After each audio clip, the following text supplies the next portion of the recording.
नमस्कार प्रिय विद्यार्थियों, मैं डॉक्टर रेशु कीर्ति हजारे आप सभी का बहुत बहुत स्वागत करती हूँ। आज का टास्क है भक्ति काल को लेकर। भक्ति काल के प्रमुख कवि तुलसीदास के बारे में बात करते हैं। तो आइए चलते हैं तुलसीदास के बारे में जानते हैं।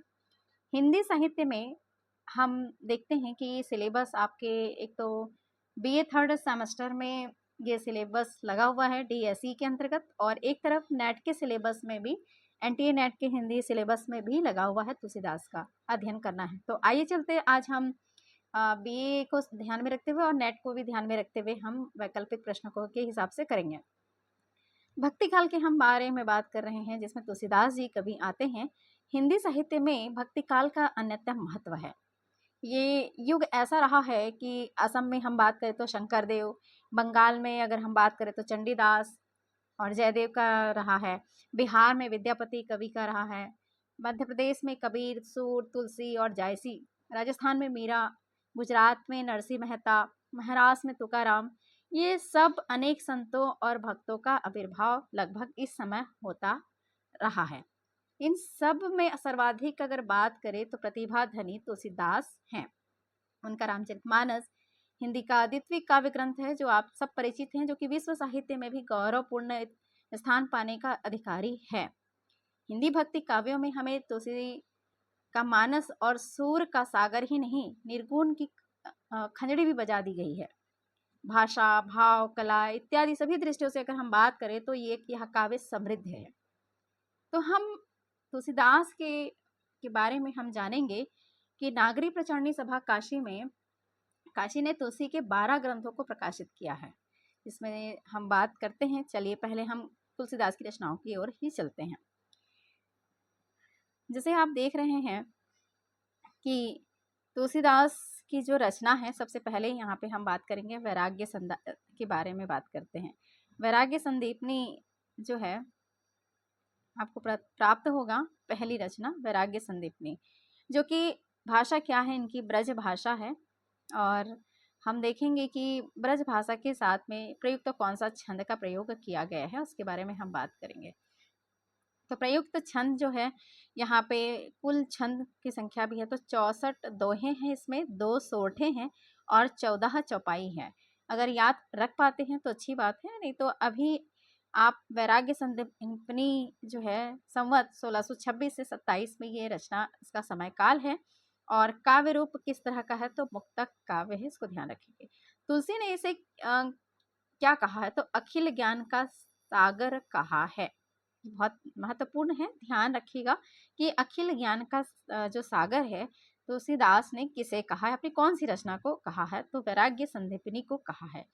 इसमें संत स्वभाव, संत महिमा, नीति, भक्ति, राम नाम महिमा आदि की चर्चा की गई है। तो वैराग्य संदीपनी में ऐसा प्रश्न बन सकता है कि क्या बात कही है, तो यहाँ पे हमने देखा संत का स्वभाव कैसा है, संत महिमा कैसी है, नीति, भक्ति, राम नाम, इस सब की चर्चा इस वैराग्य संदीपनी में प्राप्त होता है। अब हम अगले रचना के बारे में अगर बात करें तो इनकी कौन सी रचना है तो उसके बारे में आइए चलते हैं।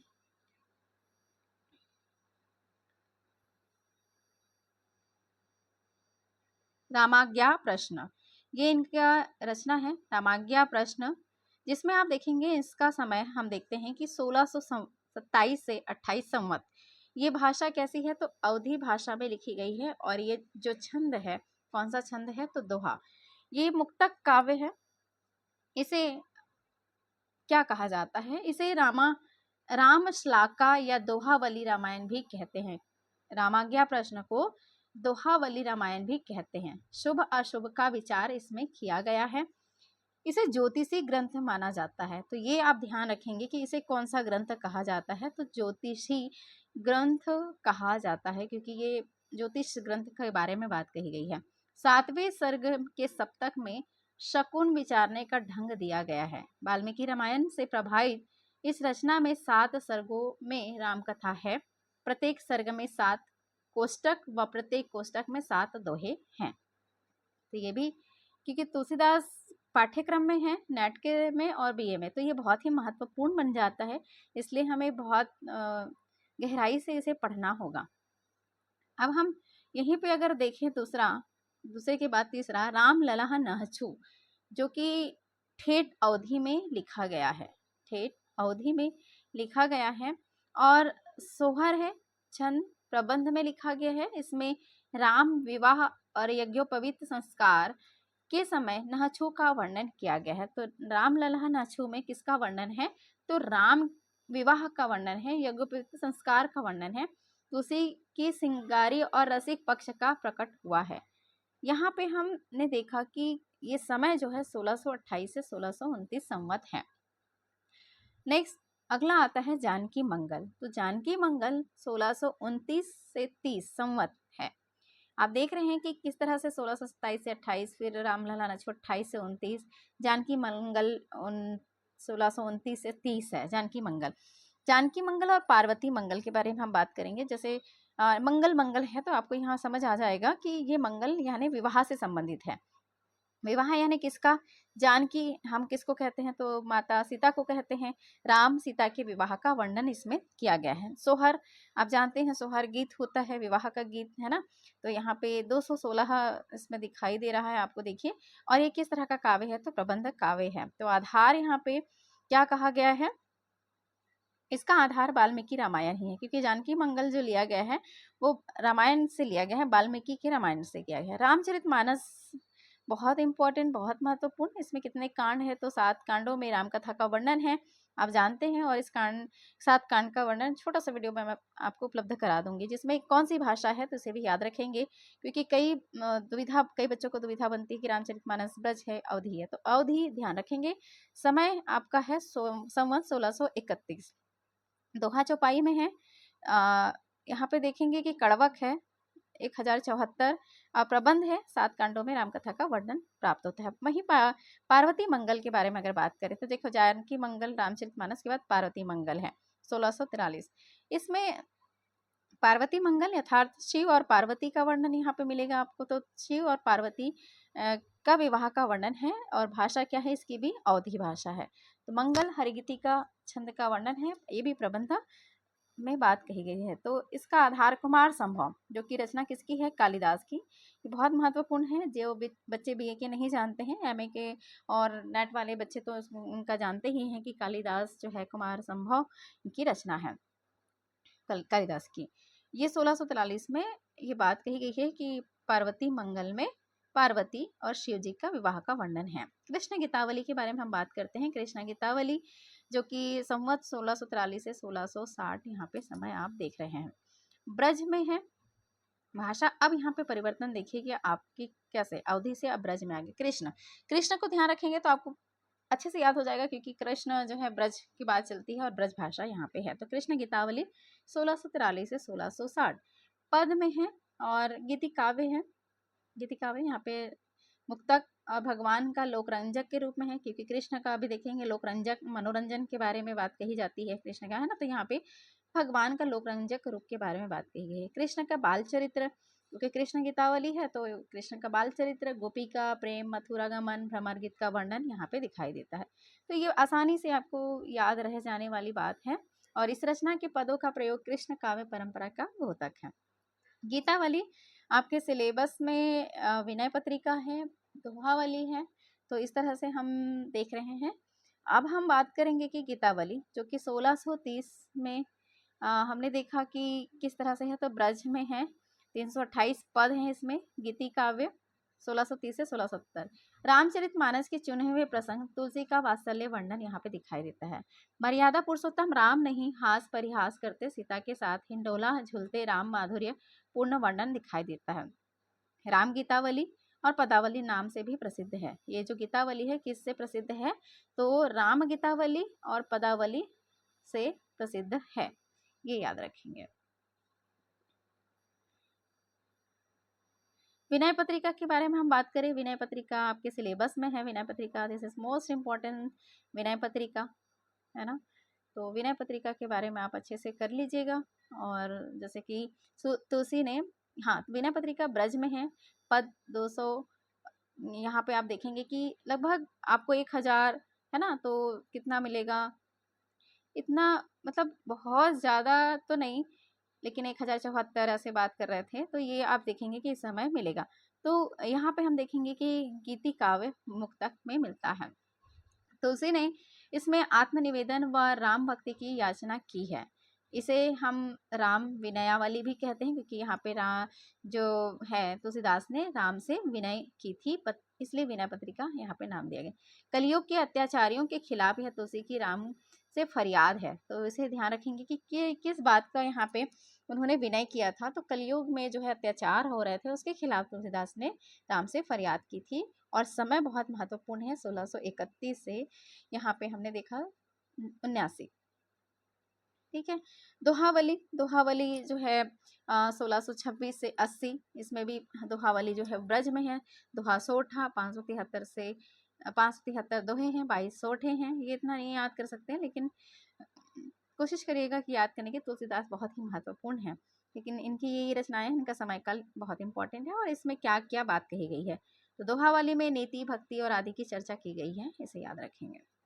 बरवे रामायण 1630 से 80 अवधी भाषा में है और बरवे से छंद का प्रयोग किया गया है। मुक्तक यहाँ पे आप देखेंगे उत्तरकांड में कवितावली की तरह राम विषयक व अन्य देवी देवता का यहाँ पे विषयक बरवे की बात कही गई है।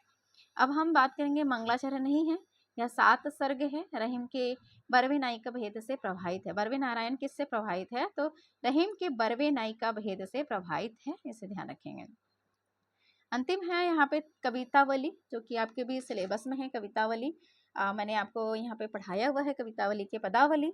तो हनुमान बाहु जो है यहाँ पे ये भी है, ब्रज भाषा में है और छप्पय कवि छंद का प्रयोग किया गया है, जो कि मुक्तक है। 7 कांडों में राम कथा, उत्तराखंड में काशी की महानगरी का वर्णन, हनुमान बाहु इसी का भाग मानी जाती है। तो हमने देखा कि प्रथम क्या है। तो प्रथम आपने देखा कि वैराग्य संदीपनी फर्स्ट में, और अंतिम में आपने देखा कि राम लल्हा अछू है ना, और हनुमान बाहु की यहाँ पे पहली, कई लोग इसको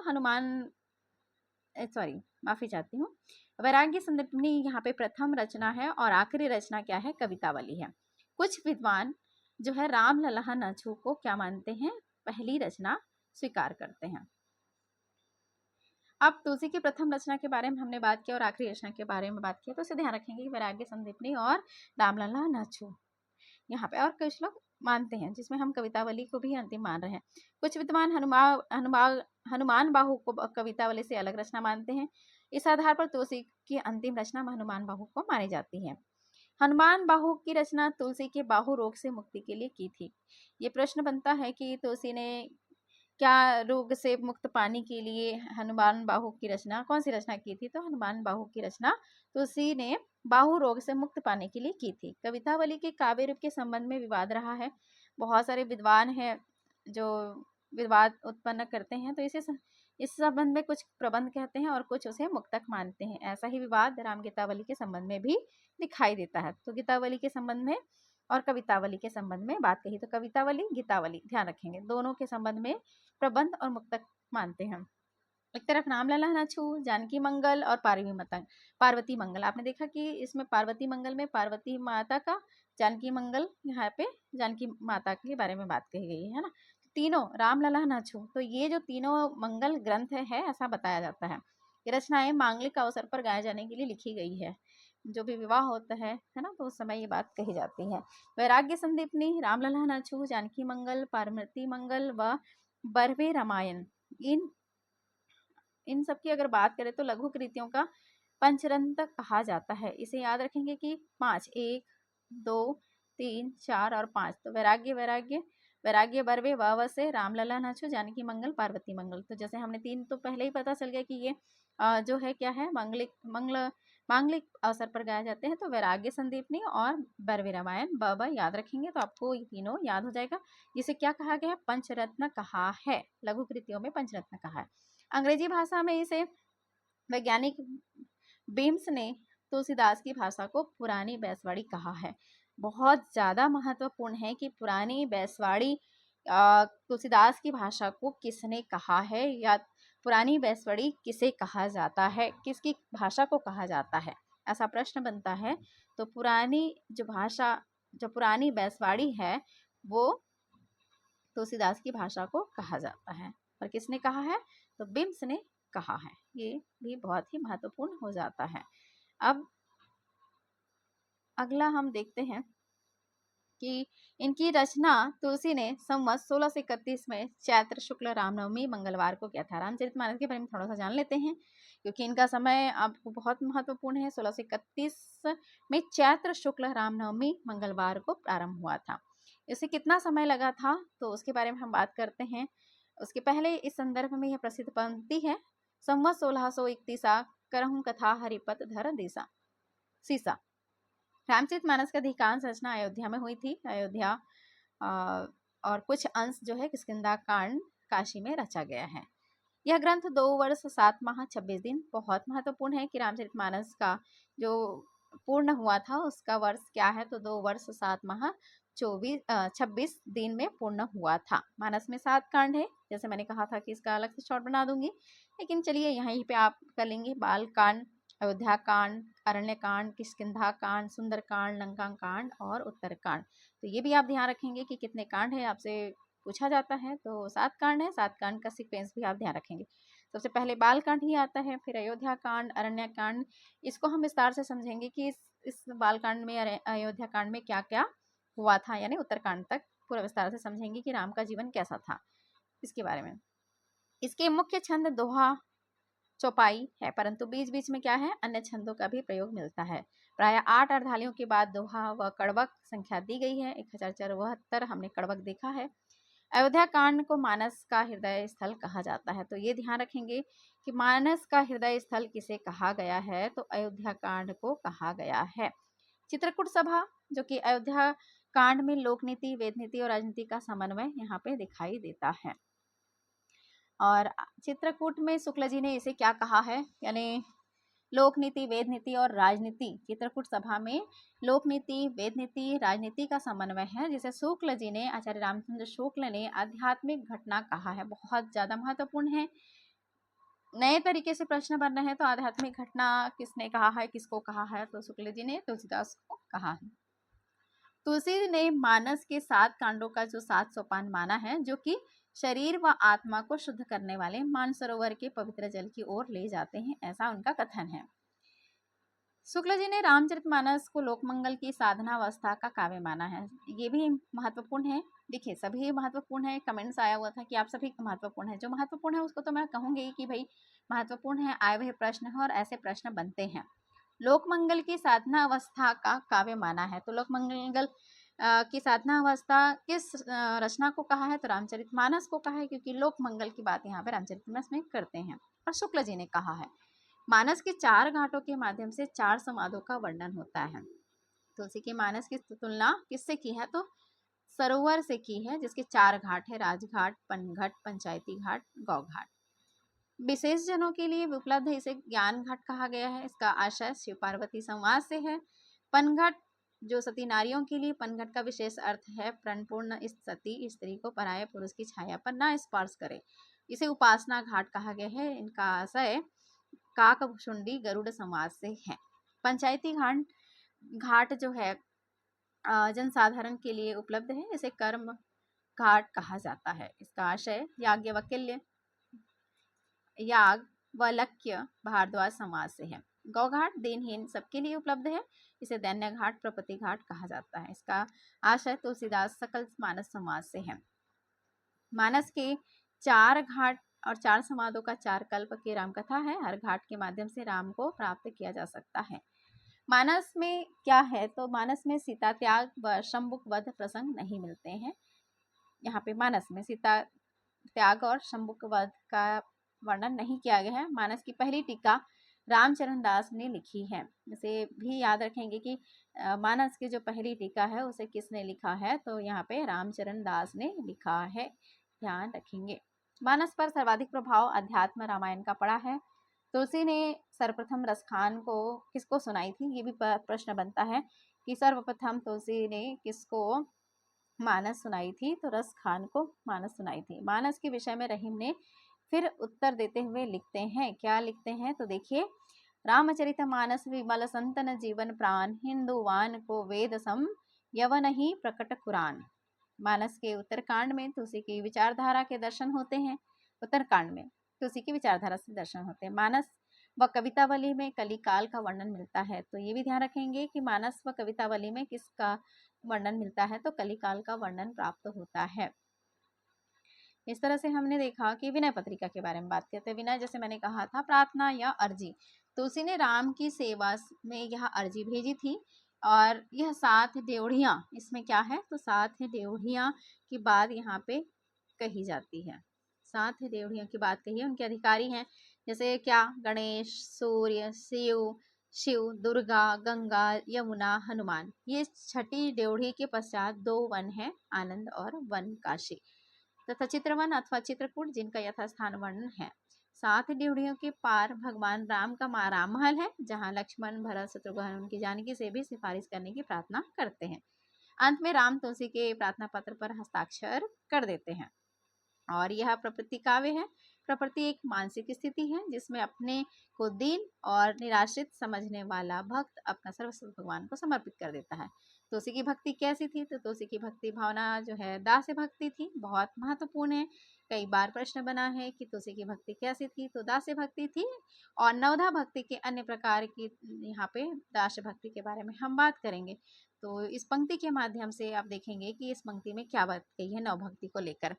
यहाँ पे कहा गया है कि श्रवणम कीर्तनम विष्णु स्मरणम पाद सेवनम अर्चन वंदनम दास्य सख्य मात्य निवेदनम। महात्मा निवेदनम यानी विष्णु की कथा यहाँ पे किससे है, तो श्रवण कीर्तनम, श्रवण करना, कीर्तन करना, विष्णु की कथा का स्मरण, यहाँ पे चरणों की सेवा करना यानी पाद सेवन, पूजन की बात कही गई है। पूजन करना, पाद सेवनम का अर्चन वंदन पूजन करना। दास्य का देखें कि यहाँ पे वंदना करना, दास्य भाव रखना, वंदना करना, दास्य भाव रखना और साख्य भाव रखना, यहाँ पे है सख्य भाव रखना। तो यहाँ पे सख्य भाव रखने के बाद आत्मनिवेदनम।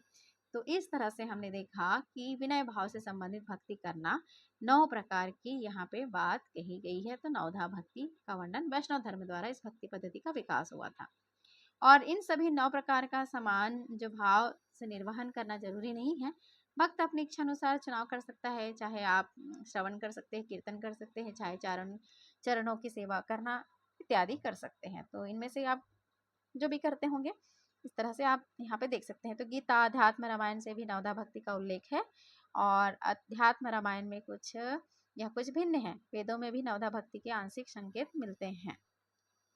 तो इस तरह से हमने देखा। अब एक और बात करते हैं, तुलसी की भक्ति को शुक्ल जी ने क्या कहा है। तुलसी की भक्ति को यहाँ पे स्वदेशी भक्ति माना है। तुलसी की स्वदेशी भक्ति के अनुरूप योग पंथ के रहस्यवाद पर आधारित जटिल साधना मार्ग स्वीकार नहीं करते हैं।